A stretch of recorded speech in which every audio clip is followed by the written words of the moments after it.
Hello and welcome, dear audience. Welcome to Management Bangla. আশা করি প্রথম দুটো ভিডিও আপনাদের ভালো লেগেছে এবং আপনাদের জন্যই আরো একটি ভিডিও নিয়ে চলে এসেছি আজকের ক্লাসে। তো আশা করি সকলে ভালো আছেন। এখন খুবই ঠান্ডা, সো মকর সংক্রান্তি সামনে। মকর সংক্রান্তির শুভেচ্ছাও জানাই সকলকে। তো আজকের ক্লাসে একটা খুব গুরুত্বপূর্ণ বিষয় নিয়ে আলোচনা করব। আমি গত দুটি ক্লাসে মার্কেটিং ম্যানেজমেন্টের বিভিন্ন ইন্ট্রোডাক্টরি সেগমেন্ট নিয়ে আপনাদের সাথে আলোচনা করেছিলাম। তো আজকে বিষয়টা যেটা থাকছে আমার ক্লাসে, সেটা আশা করি আপনারা থাম্বনেল দেখে বুঝে গেছেন। সেটি হলো ইম্পর্টেন্স অফ মার্কেটিং। মার্কেটিং এর ঠিক কি কি গুরুত্ব রয়েছে বা কি কি ইম্পর্টেন্স রয়েছে। তো আমি খুব সহজ কথাতেই বিষয়গুলো আপনাদের সাথে শেয়ার করব, যাতে করে আপনাদের কাছে জিনিসগুলি খুব সহজলভ্য হয় এবং বিশেষ করে যারা স্টুডেন্ট বা যারা ছাত্রছাত্রী, তাদের কাছেও যেন বিষয়গুলি খুব সহজ লাগে। তো এই যে ইম্পর্টেন্স অফ মার্কেটিং, এটা বুঝতে গেলে আমাদের একজন ম্যানেজমেন্ট গুরু, তার তথ্য একটু আমাদের পড়াশোনা করতে হবে। তিনি হলেন পিটার ড্রাকার বা পিটার ড্রুকারও বলা হয় অনেক ক্ষেত্রে ওনাকে। তো পিটার ড্রুকার তিনি মার্কেটিং এর গুরুত্ব প্রসঙ্গে কি বলেছেন সেটা একটু পড়ে দেখে নেওয়া যাক। দেখুন, পিটার ড্রুকার যেটা বলছেন যে marketing is the distinguishing the unique function of business. অর্থাৎ একটা বিজনেসে মার্কেটিং ছাড়া কিন্তু কিছু চলতে পারে না। মার্কেটিং ছাড়া কিন্তু কোনোভাবে রেভিনিউ আসবে না, আর রেভিনিউ না এলে একটা বিজনেসও কিন্তু রান করবে না। A business is set apart from human organization by the fact that it markets a product or a service. অর্থাৎ একটা অর্গানাইজেশন যে ধরুন বিজনেস করছে, তার যেমন একটা হিউম্যান রিসোর্স ক্যাপিটাল থাকে বা হিউম্যান রিসোর্স ক্যাপিটাল একটা অর্গানাইজেশন বা একটা বিজনেস চালাতে গেলে প্রয়োজন পড়ে, ঠিক সেরকম ভাবেই মার্কেটিংটাও কিন্তু একটি খুব গুরুত্বপূর্ণ সেগমেন্ট। এবং তার সাথে কি বলা হয়েছে দেখুন, নাইদার চার্চ নর আর্মি নর state does that. Any organization that fulfills itself through marketing a product or a service is a business. So খুবই গুরুত্বপূর্ণ কিন্তু এই কথা। এনি অর্গানাইজেশন, শেষের কথাগুলো একটু পড়ে দেখুন। Any organization in which marketing is either absent or incidental is not a business and should never run as if it were one. তাহলে বোঝাই যাচ্ছে যে যদি কোনোভাবে মার্কেটিং না থাকে বা মার্কেটিং টিম যদি ভালোভাবে না কাজ করে, তাহলে কখনোই কিন্তু একটা বিজনেস চলতে পারে না। এবং মার্কেটিং এর ওপর ভিত্তি করে, ঠিক পরবর্তী প্যারাগ্রাফটা পড়লে আপনারা বুঝতে পারবেন, মার্কেটিং এর ওপর ভিত্তি করে কিন্তু বিজনেস প্ল্যানিং বা ডিসিশন মেকিং, এই বিষয়গুলো কিন্তু একটা অর্গানাইজেশনে বিভিন্ন ম্যানেজাররা নিয়ে থাকেন। এবং দেখুন, বলা হচ্ছে যে in this existing age of change marketing is the beating heart of many operations. অর্থাৎ হার্টবিট ছাড়া যেমন জীবন অচল, তেমনি মার্কেটিং ছাড়া কিন্তু বিভিন্নভাবে বিজনেসকে দাঁড় করানো বা বিজনেসকে চালানোটাও খুবই খুবই কঠিন কাজ। তো মার্কেটিং কি হচ্ছে বা মানুষ কি জিনিস চাইছে, তার উপর ভিত্তি করেই কিন্তু ম্যানেজাররা ডিসিশন নেবেন যে প্রোডাক্টের কোয়ালিটি কি হবে, প্রোডাক্টকে কিভাবে চেঞ্জ করতে হবে, প্রোডাক্টকে কিভাবে হিউম্যান ফ্রেন্ডলি করতে হবে বা পরিবেশ বান্ধব করতে হবে। বর্তমান সময়ে আমরা বিভিন্ন পরিবেশ দূষণ দেখতে পাই। সো এই কথাগুলো কিন্তু একটু মাথায় রাখবেন। তো এবার একটু দেখে নিই যে এই যে মার্কেটিং, এই মার্কেটিং সোসাইটিকে কি হেল্প করে। ডেফিনেটলি সোসাইটির একটা তো পারপাস থাকতেই হবে, আবার অর্গানাইজেশনের দিক থেকেও একটা পারপাস থাকতে হবে। সো দেখুন, বলা হচ্ছে marketing helps to achieve, maintain and raise the standard of living of the society. অর্থাৎ একজন মানুষ তিনি ঠিক করছেন তিনি কোন কোম্পানির প্রোডাক্ট ব্যবহার করবেন, দামি প্রোডাক্ট কি কম প্রোডাক্ট, সেটা যেভাবেই হোক না কেন, লাইফস্টাইল প্রোডাক্ট অর কোনো লাক্সারি প্রোডাক্ট অর কোনো শখের জিনিস যাই হোক না কেন। সো লাইফস্টাইল মেনটেনের ক্ষেত্রে বা লিভিং স্ট্যান্ডার্ড সেটা বজায় রাখার ক্ষেত্রে মার্কেটিং এর কিন্তু একটা খুব গুরুত্বপূর্ণ রোল রয়েছে। এর ঠিক পরে দেখুন, মার্কেটিং ইনক্রিজেস এমপ্লয়মেন্ট অপরচুনিটি। বিভিন্নভাবে কিন্তু মার্কেটিং এমপ্লয়মেন্ট অপরচুনিটিকে ইনক্রিজ করে বা এমপ্লয়মেন্ট অপরচুনিটিকে বাড়ায়। যেমন আমরা দেখি যে প্রচুর মানুষ কিন্তু সেলস বা এই সমস্ত ডিপার্টমেন্টে কাজ করে থাকেন, এবং বর্তমানে ই কমার্স এই যে একটা নতুন একটা কি বলবো যে স্মার্টফোনের দুনিয়াতে যে একটা নতুন সেগমেন্ট আমরা দেখতে পাচ্ছি, বা ই কমার্স যে এত বিভিন্নভাবে গ্রো করছে, সেটা কিন্তু একাধারে অনেক অনেক এমপ্লয়মেন্ট অপরচুনিটিও তৈরি করছে। যেমন ফ্লিপকার্ট যখন ছিল না তখন কিন্তু এত মানুষ, এই যে বিভিন্ন ক্ষেত্রে আমরা দেখি আমাদের বাড়িতে বিভিন্ন ছেলেমেয়েরা তারা বিভিন্ন জিনিসপত্র ডেলিভারি করতে আসে, তাহলে এগুলোও কিন্তু এক ধরনের জব, যেগুলোর মাধ্যমে তাদেরও হয়তো কোথাও থেকে পারিবারিক চাহিদা বা ব্যক্তিগত চাহিদা তারা পূর্ণ করতে পারছে। সো এটা একটা খুবই গুরুত্বপূর্ণ দিক।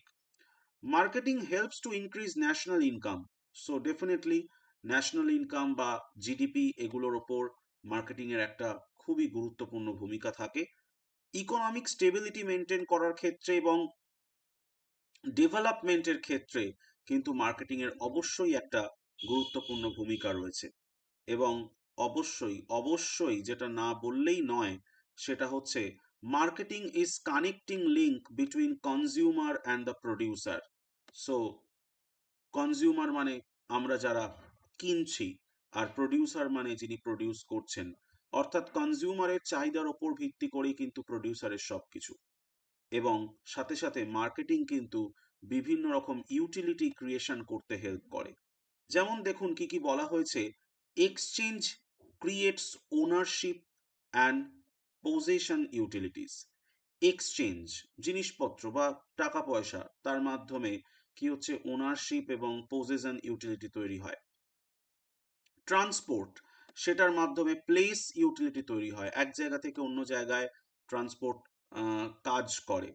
স্টোরেজ ক্রিয়েটস টাইম ইউটিলিটি, এবং অন্য দিক থেকে promotional activity creates information utility. একটা বিষয় বা একটা জিনিস প্রমোশনের মাধ্যমে কিন্তু আমি জানতে পারি যে এই কোম্পানি এই জিনিসটা আমার সামনে আনছে, এই কোম্পানি এই অফার নিয়ে আসছে আমাদের কাছে।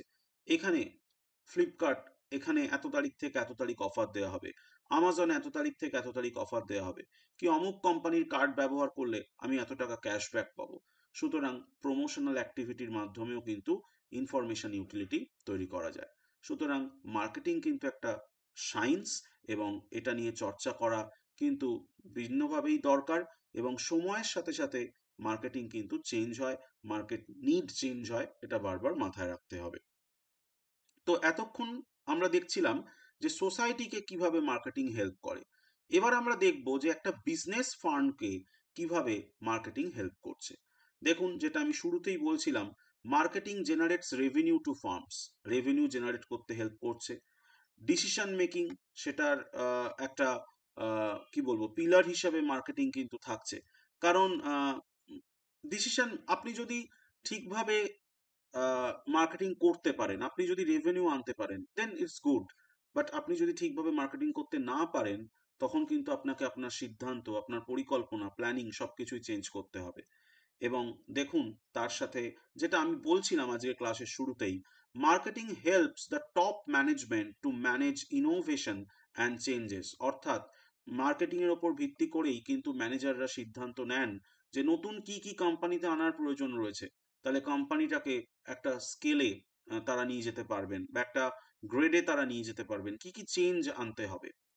এবং সাথে সাথে আমরা দেখতে পাচ্ছি যে আরো একটি জায়গা খুব শর্টে, marketing in sum tries to find out the right type of production that the firm should manufacture, অর্থাৎ কোন ধরনের জিনিস একটা ফার্ম তৈরি করবে। The right place where it is to be made available for use, কোথায় এগুলোকে ব্যবহার করা যায়। যেমন আমরা বলি যে ধরুন একটা জায়গা আছে যেখানে হয়তো খুবই দেখা যাচ্ছে যে দারিদ্র সীমার নিচে মানুষজন বসবাস করে, সেখানে আপনি একটা খুবই দামি প্রোডাক্টের বা দামি ব্র্যান্ডের একটা জিনিস দোকান খুলে ফেললেন। তো সেখানে কি সেই মানুষরা সেই দামি ব্র্যান্ডের জিনিস কি সবসময় পারচেস করতে পারবে?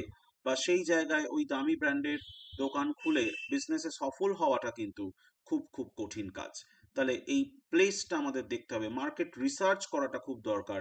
একটা জায়গার জনবসতি, তাদের ইনকাম, তাদের জীবনযাত্রা, এগুলো সম্পর্কেও স্টাডি করার প্রয়োজন আছে। এবং তার সাথে বলছে দেখুন যে the right price at which it is to be made available and the right channel through which it is brought to the notice of the consumer. অর্থাৎ সবকিছুই কিন্তু দরকার এবং বহু মানুষের ইনভলভমেন্ট প্রয়োজন একটা বিজনেসের ক্ষেত্রে বা একটা বিজনেসকে ঠিকভাবে দাঁড় করাতে গেলে। সুতরাং ওয়ান ম্যান আর্মি হওয়া কিন্তু এইভাবে একটা মানে বা একটা মার্কেটিং সেগমেন্টকে তৈরি করতে গেলে বা একটা মার্কেটিং টিমকে তৈরি করতে গেলে ওয়ান ম্যান আর্মি হওয়া কিন্তু খুবই খুবই ইম্পসিবল একটা কাজ। টিম ওয়ার্ক যদি ভালো হয়, মার্কেটিং টিম যদি খুব ভালো হয়, দেন একটা কোম্পানি কিন্তু তার সর্বোচ্চ সাকসেসের জায়গায় পৌঁছতে পারে। সুতরাং আমরা এই জায়গাগুলো থেকে কি কি বলতে পারি? মার্কেটিং সেটা কি father of innovation and product development. Marketing এর মাধ্যমে ইনোভেশন হয়, প্রোডাক্ট ডেভেলপমেন্ট হয়ে থাকে। প্রোমোটার অফ এন্টারপ্রেনিউরাল ট্যালেন্ট, অর্থাৎ বিভিন্ন যে এন্টারপ্রেনারশিপ নিয়ে আমরা কথা বলছি, এক একজন এন্টারপ্রেনার তারা বিভিন্ন সেগমেন্টে বিজনেস করেন, কেউ খাবারের বিজনেস করেন, কেউ এডুকেশন বিজনেস করেন, কেউ মেডিসিন বিজনেস করেন, কেউ বা অন্য আরো কিছু করেন। তাহলে এই জিনিসটা কিন্তু বিভিন্ন এন্টারপ্রেনার আমাদের সমাজে উঠে আসতে সাহায্য করছে এবং তাদেরকে আমরা চিনতে পারছি বা তাদের থেকে বিভিন্ন ভিন্ন বিজনেস আইডিয়া আমরা পাচ্ছি। ডেভেলপার অফ ইকোনমি, সো যত বেশি এই যে এখন ভারতবর্ষের ইকোসিস্টেমে বিশেষ করে দেখা যাচ্ছে স্টার্ট আপ অনেক তৈরি হচ্ছে এবং এই স্টার্ট আপ তৈরি হওয়ার মাধ্যমে বলা হচ্ছে দেশের ইকোনমি কিন্তু 2025 সাল বা 2030 সালে খুব ভালো এবং খুব শক্তিশালী একটা জায়গায় পৌঁছতে পারে। তো এটা একটা খুব আমাদের ভালো সূচক। তার সাথে সাথে স্টিমুলেটর অফ কনজামশন, সো যত বেশি মার্কেটিং ভালো হবে তত প্রোডাক্ট কি হবে, মানুষ কেনা বেচা করতে পারবে এবং সেগুলোর সাহায্যে কিন্তু কনজামশনটাও মানুষের অনেক বেশি বাড়লে কোম্পানিগুলো সার্ভাইভ করতে পারবে। কোম্পানিগুলো সার্ভাইভ করলে অনেক জব অপরচুনিটি তৈরি হবে মানুষের কাছে, সোসাইটির কাছে। এবং তার সাথে দেখুন মার্কেটিংকে বলা হচ্ছে guardian of the price system. সুতরাং এই তথ্যগুলো খুবই ইম্পর্টেন্ট এবং আশা করি বুঝতে পারলেন আপনারা যে মার্কেটিং কেন দরকার বা মার্কেটিং কেন ইম্পর্টেন্ট একটি বিষয়। তো যাই হোক, ভালো লাগলে অবশ্যই কমেন্ট করে জানাবেন, বন্ধুদের সাথে শেয়ার করবেন এবং অবশ্যই আমার চ্যানেল সাবস্ক্রাইব করবেন। আপনারা যত বেশি করে সাবস্ক্রাইব করবেন আমি তত বেশি করে এই চ্যানেলে আমার ইনভলভমেন্ট বাড়াতে পারবো। এটাই বলার। সকলকে আবারও জানাই মকর সংক্রান্তির শুভেচ্ছা। ভালো থাকুন, সুস্থ থাকুন, আবার দেখা হবে পরের ভিডিওয়ে। Thank you.